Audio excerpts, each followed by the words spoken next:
We're equal, but we're different. So, let's go to another way.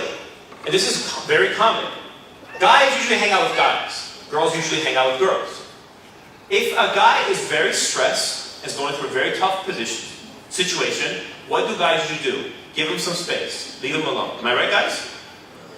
So that's what we do. So the guy's having a tough situation, stressed out, because we know if he has a problem, he'll come and talk to us. Otherwise, just give him his space. We don't get involved in this personal thing. If he wants to, he'll come talk to us. So when a guy gets married, and his parents haven't told him anything, his friends haven't told him anything, he comes home, first time his wife is, he's like, wow, she's really stressed. Something's really wrong.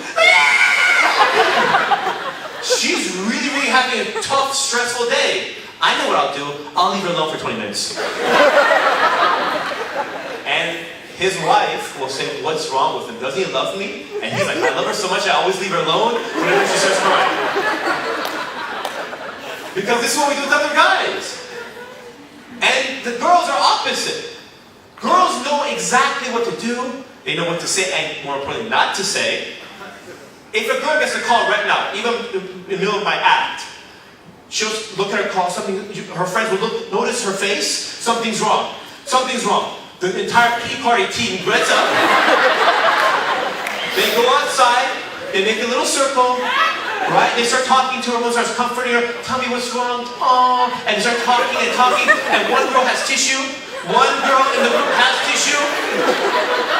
None of the guys here have tissues. They will comfort her, they know how to talk to her.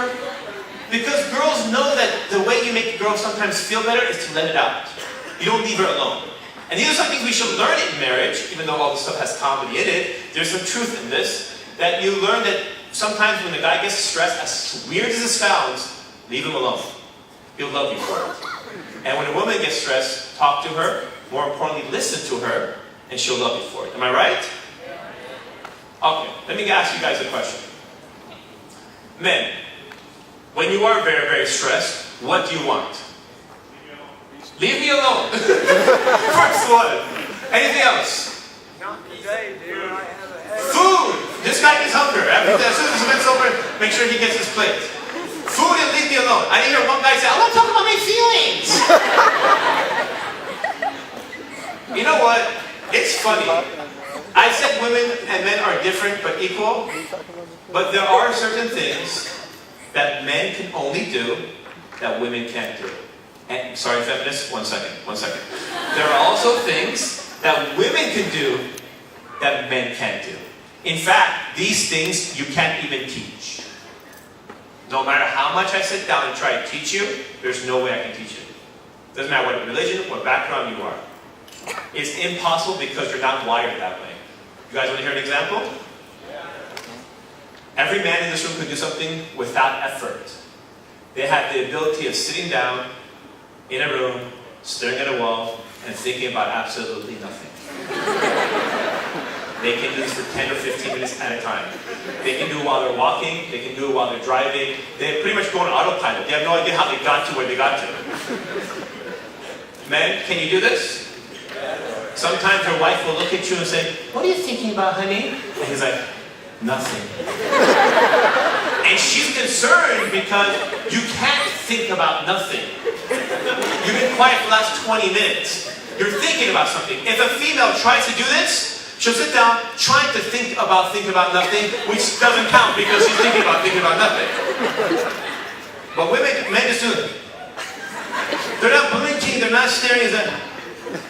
So this is one thing that every man in this room can do. And why do men do this? The reason they do this is so they can, since they can only do one thing at a time, and if they're stressed about something, if they think about nothing, they're not stressed about the other thing anymore because they can't think about two things at the same time. That's the truth behind it. Now, what's one thing that every woman can do that not one man can do? And every time I say this, give birth, have a baby. I know. Other than the baby, there is something that women can do. In fact, it's a special sound. Not that one. We go on tour together. She makes the sounds for me. Okay. Perfect timing. Great work. She makes a very unique sound Females make a very unique sound, and they do it in groups. They don't do it, you sometimes individually, but usually in groups. And before I do all this, most people ask me, Ali, how do you know so much about females? How do you know so much about males? What made you, like, are you married? How did you get married? I'll give you a quick story before I go back to the sound that females make. And this is a true story. 13 years ago, when I first met my wife, I met her at a park bench in London, in High Street, Kensington, a place called Hyde Park, very popular park there. And she was sitting on a bench and we started talking. After 20 minutes of talking to her, we had spoken online and communicating, and so we just wanted to meet each other in person. After 20 minutes of talking to her and talking and seeing her in person and having all this conversation, I knew something special about this girl. And she was really shy and really quiet. And I did something very unusual. I did not plan this, completely spontaneous. I took out my video camera. And she's like, what's that for? I said, just in case this actually works out, one day we might have children, we're going to ask, how'd you meet mama? And I want to record it.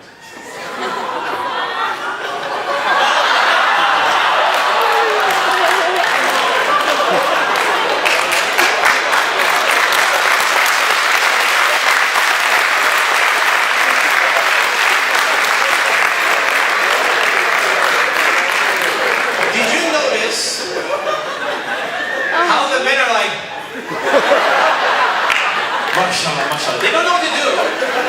And the women, they synced up. No one says start, no one says different. And girls, sometimes because everyone's clapping and stuff, they couldn't hear it because the room is so big. Can you guys do it one more time? Aww. Now, listen to the There is not one going high pitch, one going low pitch, one starting late, one starting early. It is like someone's up here. Conductor, 1, 2, 3, and go. And then when they do it, sometimes some people, they tilt their heads. Now, as I said earlier, men can't do this. If they try, they can't do this. Can I get one brother volunteer? Can they try? Brother, you right directly in front of me. Try it. Yeah, I'll come down.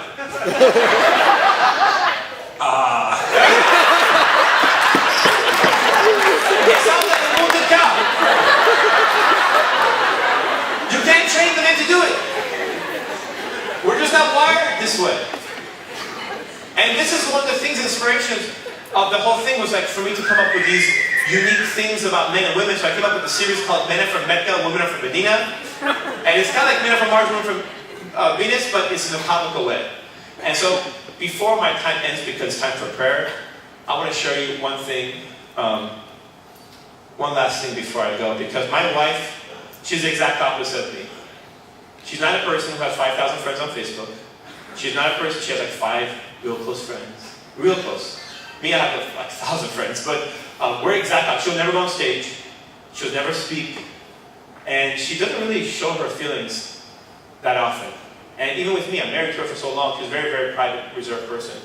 And one thing, this is for the people who are comedians out there, people, performers and speakers, sometimes you have to know when to be the speaker, when to be the comedian, especially me, and when to be the husband, the supporting person. My wife sent me a text not too long ago mentioning that, Assalamu alaikum Ali, I just want to let you know that I do appreciate everything you do for me and the kids. I know I don't show my feelings often, but, and she's a very, very emotional piece. She wrote this whole thing and she's saying, Allah give you heights of Jannah, etc. So she put this whole thing down in a text message. Immediately, as soon as I got this message, I responded with 3 words. What's the 3 words I said? No, it wasn't I love you. Are you okay? I said, who is this?